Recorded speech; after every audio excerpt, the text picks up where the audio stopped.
When you run MRP planning, the planning is carried out in low-level code order or in reverse low-level code order to make sure to get all the depending demand calculated first. Let's see how it looks in the system, and then I'll show you in a small drawing how it is. So, planning worksheet, I would like to calculate my plan, and you have to be aware of the small message box while we plan, and I will plan for everything. So you can see now low-level code, and it says 0, and then it plans some items. Now it says 1, and it plans other items, but those items are a mixture of production item, purchase item, transfer items, etc. Now it's on low-level code 2 to 3, etc. So those low-level codes are calculated automatically when you certify your bill of material, if you have set, and you should, in your manufacturing setup. Let me just show you here.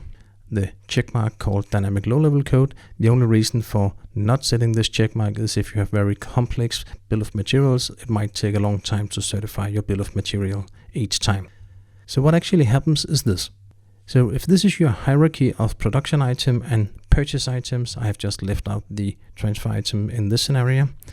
What will happen is that the MRP planning will plan first on low-level code 0, in this scenario both production item, then low-level code 1, meaning 1 production item, 2 purchase item, then low-level code 2, etc. So it plans per low-level code, so you cannot speak of one item as being a lower level item because it's purchase, or a higher level item because it's a production item. It's depending on how it fits in the hierarchy. And of course, as you can see in this drawing, you need to plan everything in the highest low-level code first and then down the hierarchy.